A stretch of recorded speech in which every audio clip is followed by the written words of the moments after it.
Ang nakaraan. Nang matapos ng makapag-meditate si Yomga, ay ramdam din naman niya na mas lalong lumakas ang kanyang inner energy at napagdesisyonan niyang unang atakihin si Jungwon. Ngunit laking gulat niya nang pareho pala sila ng iniisip ng ating bida, at ito ay nakatayo na sa harapan ng kanyang silid, at siya na nga ay inunahan nito, at walang habas na pinagbububugbog hanggang siya ay lumupaypay.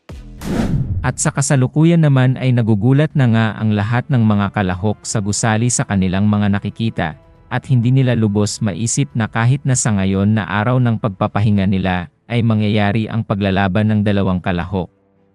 At makikita na nga na duguan ang mukha ng kalbo na si Yumga, at parang lantang gulay na ang kanyang katawan, at walang kalaban-laban dahil sa kanyang dinanas sa kamay ni Jungwon.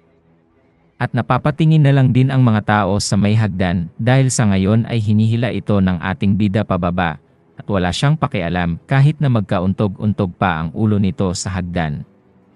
Kaya't habang patuloy pa ding hinihila ni Jungwon ang katawan ni Yumga, ay napapasabi na lang ang mga tao na diba si Kalbo ay galing sa Scarlet Death Valley, at sinasabi pa nga ng mga ito na kung tinalo nga ni Jungwon ang isang martial artist na galing sa tatlong pinakamalalakas na mga household ng walang kasugat-sugat, at sabi pa nga ng iba na si Jungwon nga pala ang top train sa una at sa pangalawang pagsubok. At napapaisip na lang din ang mga tao na kung ano nga ba talaga ang pinanggalingan at ang totoong pagkatao ni Jungwon, at sa biglaang mga pangyayari ay palagi siyang nangunguna sa kanilang lahat. Subalit sa ngayon ay napapaisip na lang din ang ating bida habang tinitingnan nito si Yumga, at mayroon siyang nabubuong hinuha tungkol sa pagkatao nito sa taglay niyang martial arts. At sinasabi pa nga niyang mas mahina pala ito, hindi kagaya ng kanyang iniisip dito, at akala niya ay si Kalbo ay nakatungtong na ng true peak sa pagiging martial artist. Ngunit bigla din namang nagsalita ang Blue Spirit at sinabi nito na hindi na niya mapapansin na malakas si Kalbo dahil sobrang lakas na ni Jungwon, at dahil dito ay napaisip din naman ang ating bida na baka yon ang dahilan ng lahat. At dagdag pa ng sinabi ng Blue Spirit na talaga ngang hindi niya mararamdaman na malakas ang kanyang mga nakakatunggali dahil lumakas din naman siya sa kakaibang mga paraan, at dahil ito sa mga hindi ordinaryo niyang ginagawa na kahit ang Blue Spirit ay makikita itong hindi para sa mga ordinaryong tao. At dahil napapag-usapan na nga nila ang mga level sa martial arts, ay tuturuan na lang siya nito sa iba't ibang mga martial realms, at interesado din naman si Jungwon na malaman ang mga ito.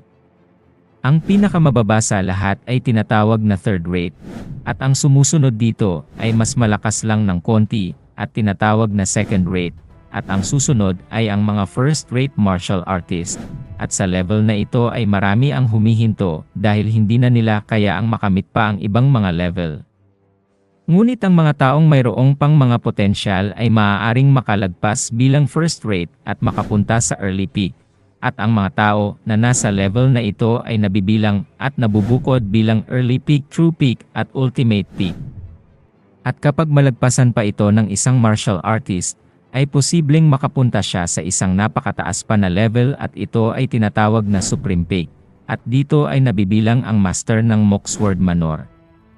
Ngunit kahit pa magkakapareho ang mga realm ng mga martial artist, ay hindi din naman sila magkakasing lakas, at napakalaki ang agwat ng isang early supreme peak at ang isang ultimate supreme peak, kagaya ng King of Brilliance at ang Corpse Blood Valley leader na parehong mga nasa ultimate supreme peak. At ang level na yon ay matutungtungan lamang ng mga talentadong martial artist. Kaya't napapatanong na lang din si Jungwon kung mayroon pa bang mas mataas na realm pagkatapos ng level ng Ultimate Supreme Peak. At bigla din naman siyang sinagot ng Blue Spirit na mayroong pangang mas mataas dito, kaya't nagugulat na lang din ang ating bida, at para bang mayroon na siyang bagong idadagdag na mga layunin sa kanyang buhay na gusto niyang maabot. At ito ang tinatawag na evolutionary realm, na sinasabing ang pinakamalakas sa lahat. At ang realm na ito ay lumalagpas pa sa mga limitasyon ng katawan ng isang tao. At kung makatungtong na sa level na ito ang isang tao, posible pa nga niyang mahati ang mga karagatan pati na din ang mga kabundukan sa lakas ng kanyang tinataglay. Kaya't sa mga naririnig ng ating bida ay mas lalong lumalim ang kanyang mga iniisip, at siya ay nagtataka kung kailan niya kaya mararating ang ganoong klaseng lakas. At dagdag pa ngang isinasalaysay ng Blue Spirit kay Jungwon na ang kalbong ito ay nasa true peak pa lamang ngunit ang ating bida ay nasa ultimate peak na, at sinasabi pa nga ng Blue Spirit na pareho silang mga nasa peak na. Ngunit napakalaki ang agwat ng kapangyarihan ng isang true peak at isang ultimate peak. Kaya't malamang ito ang dahilan at parang nararamdaman ni Jungwon na mahina pa si Kalbo kumpara sa kanya, at unti-unti din naman itong naiintindihan ni Jungwon. At habang nagsasalita ang Blue Spirit ay bigla din namang napatanong ang ating bida dito at sinabi niya na noong nabubuhay pa ito ay ano ang kanyang level ng martial arts. At sa mga sandaling ito ay bigla din namang naalala ng Blue Spirit ang kanyang mga nakaraan bilang isang tao, at hindi nito sinagot ang katanungan ni Jungwon. At dagdag pa niya na hindi niya sasabihin at malalaman na lang niya ito sa tamang panahon, kaya tinanong din naman siya ni Jungwon kung hindi pa ba siya komportable na pag-usapan nila ang kanyang mga nakaraan. Kaya't sa ngayon ay napagdesisyonan na nga niya na huwag na munang pakialaman ang mga personal na bagay patungkol sa Blue Spirit, at huminto na nga siya sa kanyang paglalakad at sa paghila kay Kalbo. At tigilan na nila ang kanilang kaunting pag-uusap ngayon dahil mayroon pa siyang importanteng gagawin, at sa mga sandaling ito ay aasikasuhin na nga ni Jungwon ang kanyang mga dapat unahin. At ang gagawin niya ay i-recruit nito si Yumga, at gagawin niya ang lahat ng hindi na ito magrebelde pa sa kanya. At sa mga sandaling ito ay patuloy pang ang ginigising ni Jungwon ang natutulog na si Kalbo, at parang unti-unting nagkakaroon ng malay. At dahil sa ingay na ginagawa nito ay naulinigan din naman si Yumga, kaya't bigla niyang naibukas ang kanyang mga mata at tuluyan na ngang nagising. Ngunit sa kanyang pagkabigla ay nakita na naman nito sa kanyang harapan si Jungwon, at medyo alerto na siya dito baka siya ay bugbugin na naman at mawalan ng malay. Kaya't nang makita ni Jungwon na nagising na nga talaga si Kalbo ay bigla itong napatayo at siya ay masaya na nagising na nga ito. Ngunit nabibigla pa din naman si Kalbo at ito ay napapamura kay Jungwon dahil sa mga ginawa nito sa kanya na pambubugbog. At dagdag pa nga nito na napakaduwag naman ni Jungwon at ginamitan siya nito ng energy dissipating poison para siya ay manghina at matalo nito. At iginigiit pa nga ni Kalbo na wala siyang puwang na maging martial artist dahil gumagamit ito ng maduduming taktika. Kaya't napapatanong na lang dito ang ating bida at sinasabi niya na wala naman siyang alam na gumamit siya ng poison sa kanilang laban. Ngunit sinabi din naman sa kanya ng Blue Spirit na ang dark energy na kanyang tinataglay ay ganoon din ang epekto kagaya ng energy dissipating poison na humihigop ng energy ng kalaban. Subalit sinabi din naman ni Jungwon kay Kalbo na mayroon palang ganoong klaseng poison at ngayon palang siya nakarinig nito. Ngunit hindi din naman naniniwala sa kanya si Kalbo at dagdag pa niya na hindi na nito magamit ang kanyang internal energy simula nang hawakan siya ni Jungwon sa kanyang mukha. At habang nagsasalita pa si Yumga ay sinagot din naman siya ng ating bida at sinabi nito na wala naman siyang pakialam sa nararamdaman ni Kalbo at bigla din naman niya itong tinanong kung napag-isipan na ba ni Yumga na sumapi sa kanyang grupo. Kaya't habang binabanggit iyon ni Jungwon ay bigla namang naalala ni Kalbo ang mga nangyari bago siya nahimatay at naalala nga niya na inalok siya nito na maging kaparte ng kanyang grupo. At sa mga oras na iyon ay na-realize niya ang kakaibang takot sa kanyang katawan at simula noon ay napagdesisyonan na niya na ang taong ito ay hindi karapat-dapat na maging kagrupo niya kahit na anong mangyari. At nasasaktan din naman ang kanyang sarili na aminin na mas malakas si Jungwon sa kanya, ngunit kailangan niya itong tanggapin at harapin na lang kung ano ang magiging mga kahihinatnan ng kanyang mga desisyon ngayon. Kaya't bigla niyang sinagot si Jungwon ng tunay niyang desisyon at sinabi nito na ayaw niyang sumali sa grupo niya at wala na siyang magagawa pa. Kaya't napapatingin na lang din ang ating bida dito at para bang mayroon na naman siyang gagawing masama kay Kalbo. At dagdag pa nga ni Yumga na kahit pa siya ay mamatay ay hindi talaga siya nitong mapipilit para sumali at buong-buo na nga ang kanyang desisyon sa mga oras na ito. Ngunit sarkastikong sinagot naman siya ng ating bida at sinabi niya na napapabilib ito sa kanyang mga sinabi dahil kahit na ganito ang kanyang kalagayan ay naninindigan pa rin siya sa kanyang sarili. Kaya't dahil dito ay pinalakpakan naman siya ni Jungwon at para bang si Kalbo ay iniinis lang nito. Ngunit wala din namang magagawa si Yumga kahit na siya ay inis na dito. At dahil nga hindi pumayag si Kalbo ay nanghihinayang din naman si Jungwon at maganda sana kung naging magkagrupo sila. Ngunit bigla din namang tumayo si Kalbo at wala siyang pakialam sa mga sinasabi ni Jungwon. At bigla itong nagsalita at sinabi niyang aalis na siya. At sa isipan ni Kalbo ay sinasabi niya na ayaw na niyang makita pa si Jungwon at lalong-lalo na makasama ito sa isang kwarto. At sa ngayon ay kinakailangan niyang makalabas dito. At dahil sa sinabi ng Corpse Blood Valley leader na bawal silang magpatayan, ay kumpiyansa siya na walang gagawing masama si Jungwon, ngunit bigla din naman siyang pinigilan ng ating bida sa pamamagitan ng paghawak ng kanyang balikat. At sa seryosong tono ng boses ni Jungwon ay sinabi nito na kung saan pupunta si Kalbo dahil mayroon pa silang dapat na ayusin, kaya't nabigla din naman si Yumga at napapatanong kung bakit siya nito pinipigilan. At sinabi din naman ni Jungwon na kung sa tingin ni Kalbo ay papaalisin lang siya nito ng ganun kadali lamang, matapos siyang tumanggi sa kanyang mga ini-offer dito ay nagkakamali siya. Kaya't napalingon na lang din si Kalbo at hindi niya maintindihan ang sinasabi ni Jungwon at sa ngayon ay medyo kinakabahan din naman siya baka gamitan na naman ito ng poison. At sa kumpiyansang pagsasalita ni Yumga ay sinabi niya kay Jungwon na di ba bawal na ang magpatayan sa gitna ng mga kalahok. Ngunit hindi din naman siya pinansin ng ating bida at ito ay nagsimulang bigkasin ang kanyang ritual. Kaya't bigla din namang nanginig si Kalbo at parang mayroon siyang nararamdamang kakaiba sa kanyang katawan at hindi niya maisip kung saan ito nanggagaling at unti-unti na nga siyang nanghihina. At hindi niya lubos maisip na mayroong kakaibang enerhiya na sumasakop sa kanyang katawan simula nang magsalita si Jungwon ng kanyang ritual. At sa isip ni Kalbo ay sinasabi niya na kinakailangan niya itong palabasin dahil kung hindi ay mamamatay siya. Ngunit ang hindi niya inaasahan ay pinigilan din naman agad siya ni Jungwon at sinuntok siya sa tagiliran, kaya't wala na nga itong nagawa at napurnada ang kanyang mga susunod na gagawin. Kaya't napapamura na lang ito kay Jungwon dahil sa pagpapahirap na ginagawa nito sa kanya, kahit na sa ngayon ay pinipilit pa din niya na tiisin ang lahat ng mga pambubugbog nito. Ngunit sinagot din naman agad siya ng ating bida, at pangiti pa nitong sinabi na hindi ba niya nakikita na si Jungwon ay nasasaktan dahil hindi nito tinanggap ang kanyang alok.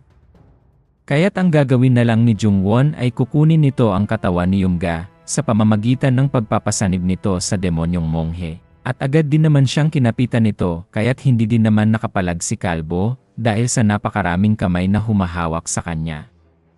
At unti-unti na ngang nilalamun ang kanyang katawan hanggat umabot na ito sa kanyang ulo.